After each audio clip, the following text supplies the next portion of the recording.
Assalamualaikum warahmatullahi wabarakatuh. Innal hamdalillah nahmaduhu wa nasta'inuhu wa nastaghfiruh wa na'udzu billahi min shururi anfusina wa min sayyiati a'malina.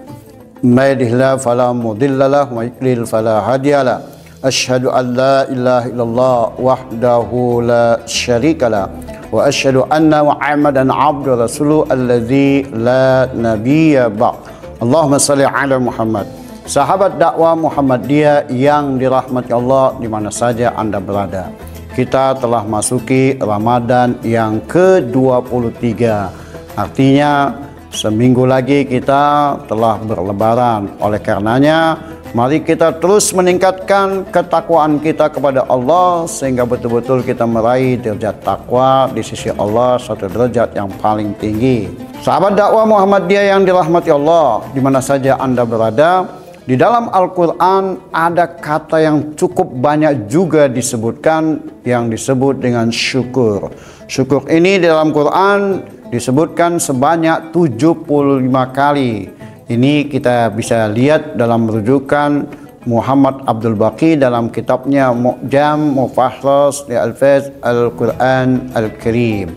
Jadi dalam Al-Mu'jam tersebut bahwa Al-Quran menyebut kata syukur dengan berbagai derivasinya, bisa fi'il madhi, fi'il mudhari, amar, isim, masdar, itu semuanya sebanyak 75 kali. Kita sebut berapa kali bahwa kalau Al-Quran lebih dari 3 kali menyebut kata yang sama, itu artinya sangat-sangat penting untuk diperhatikan lalu diamalkan kalau dia berupa panduan amal. Sahabat dakwah Muhammadiyah yang dirahmati Allah di mana saja Anda berada. Syukur itu artinya menampakkan nikmat yang diberikan Allah kepada kita lalu kita nampakkan dalam kehidupan sehari-hari. Kalau misalnya kita diberi nikmat kesehatan, lalu gunakanlah. Apa guna kesehatan itu? Kesehatan itu untuk ibadah kepada Allah, baik hubungan kepada Allah langsung yaitu ibadah mahdoh maupun hubungan kepada manusia yang disebut dengan amal soleh. Karena Al-Quran menyatakan wa ma khalaqtul jinna wal insa illa liya'budun. Tidak kuciptakan jin dan manusia kecuali beribadah. Maka kita harus bersyukur, jasmani, rohani sudah diberikan Allah kepada kita, harus kita syukuri. Maka Al-Quran dalam surat Ibrahim, surat yang ke-14 ayat 7 dikatakan la in syakartum la azidannakum wa la in kafartum inna adzabi lasyadid. Jika kamu syukur, sesungguhnya nikmatku akan kutambah. Tapi kalau Anda engkar, kata Allah, maka azabku sangat pedih. Oleh karenanya, kita telah diberikan nikmat oleh Allah, oksigen gratis. Berapa ribu kiloliter kita diberikan Allah setiap hari. Tidak pernah bayar. Kita diberikan metabolisme yang lancar, kesehatan, nikmat makanan, minuman. Itu kita harus syukuri. Dengan kita mensyukuri, Allah akan terus menambah nikmatnya, menambah kesehatan kita, menambah rezeki kita kalau kita betul-betul bersyukur. Oleh karenanya, mari kita syukuri apa yang telah ada. Nah, kalau dia tingkat negara, maka Allah telah mengatakan seandainya dalam satu wilayah, negara, negeri itu beriman dan bertakwa, maka kami berikan keberkahan dari langit maupun dari bumi. Tapi kebanyakan manusia di dalam negara itu mengingkari apa yang telah kami berikan, maka Allah akan menurunkan musibah demi musibah akibat perbuatan mereka. Ini dalam surat Al-A'raf ayat 95. Walau anna ahlal qura amanu wattaqau la fatahna alaihim barakatin minas sama'i wal ard walakin kazzabu fa akhaznahum bima kanu yaksibun. Inilah harus kita perhatikan supaya kita bersyukur. Seandainya kita apa yang dikasihkan Allah itu kita bersyukur, lalu kita sesuaikan ya nikmat yang diberikan Allah itu sesuai dengan tujuannya. Tujuan Allah memberikan kesehatan supaya kita melaksanakan ibadah secara baik dan benar. Diberikan kita rezeki oleh Allah supaya kita distribusikan baik kepada diri kita, keluarga kita maupun pada orang lain yang membutuhkan. itu yang disebut dengan syukur. Tapi kalau kita dikasih nikmat banyak harta, lalu kita simpan, lalu kita pelit, kikir, bakhil, badukut, kikir, ini tidak bersyukur. Assalamualaikum warahmatullahi wabarakatuh. Faruqi Farm akan menjadi sahabat para pekurban dengan menyediakan sapi dan lembu yang insya Allah sehat, halal dan thayyib. Dari Abu Hurairah, Rasulullah Shallallahu Alaihi Wasallam telah bersabda, barang siapa yang mempunyai kemampuan tetapi ia tidak berkurban, maka janganlah ia mendekati atau menghampiri tempat sholat kami.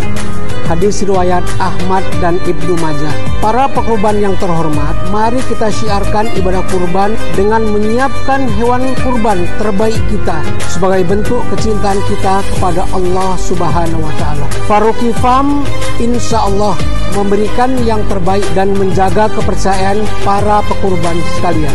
Terima kasih kami ucapkan. Assalamualaikum warahmatullahi wabarakatuh.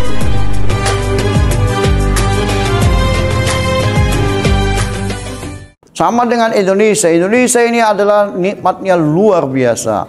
Alamnya melimpah. Apa saja ada di sini. Ada tambang emas, tambang perak, tambang minyak, nikel, dari mulai ikan tuna, ikan paus, ikan kakap, ikan bawal, bahkan lobster, udang galah, udang kelong, semuanya ada. Tapi rakyatnya tidak menikmati apa yang diberikan Allah, emas, perak, minyak, ya tambang. Itu mestinya Indonesia ini negara paling makmur di dunia karena tambangnya banyak. Kenapa? Karena pengelolanya perlu dievaluasi. Pengelolanya belum menjadi orang yang bertakwa, belum mendapat hidayah dari Allah, sehingga pengelolanya salah kelola. Akibat salah kelola, kerjasama sama setan. Kalau kerjasama sama setan, ya seharusnya diberi kepada rakyat Indonesia. Nah, pada akhirnya hanya segelintir orang yang menikmati. Inilah perlu kita evaluasi. Sehingga kita berdoalah di bulan Ramadan ini, semoga pemimpin-pemimpin kita diberi hidayah supaya dapat mengelola negara ini secara baik dan benar, sehingga mensyukuri nikmat yang diberikan Allah kepada negara Indonesia, negara yang sebetulnya harus paling makmur di dunia, karena kita semuanya ada di sini, dari mulai tambang sampai hal-hal yang berbau ladang pun ada. Tapi anehnya, garam saja pun kita mengimpor. Ini kan aneh. Kita punya lautan demikian luas. Kalau air laut itu ditumpahkan ke darat, itu jadi garam semua. Tapi kita masih mengimpor garam. Ini bahasa Haji Urama terlalu. Nah, ini kacunya. Oleh karenanya marilah kita bersyukurlah atas nikmat Allah, supaya kita mengelola negara ini secara baik dan benar, sehingga betul-betul ya manfaatnya dia dipergunakan sebesar-besar untuk kemakmuran rakyat. Orang yang terbaik itu adalah orang bisa bermanfaat kepada dirinya dan kepada orang banyak. Khairun nas anfa'uhum linnas. Sebaik-baik manusia itu adalah kalau dia bermanfaat kepada banyak orang. Sejelek-jelek manusia, kepada dirinya pun dia tidak bermanfaat, apalagi kepada orang lain. Inilah yang harus diperhatikan. Jadi sedapat mungkin pada bulan Ramadan ini kita baca Al-Quran, kita baca Al-Hadis, kita Qiyamul Lail, kita berimpak. Semua amal soleh kita itu mestinya merubah sikap, perilaku, mindset kita dalam menghadapi kehidupan ini. Jangan sampai kita mindset kita tidak berubah kepada arah yang lebih baik, malah kita mundur. Mari kita bersyukur atas nikmat yang diberikan Allah kepada kita, supaya kita terus diberi nikmat, penambahan nikmat oleh Allah sepanjang masa. Nasrum minallah wa fathun qarib wa basyiril mu'minin. Fasdabiqul khairat. Billahi taufiq wal hidayah. Assalamualaikum warahmatullahi wabarakatuh.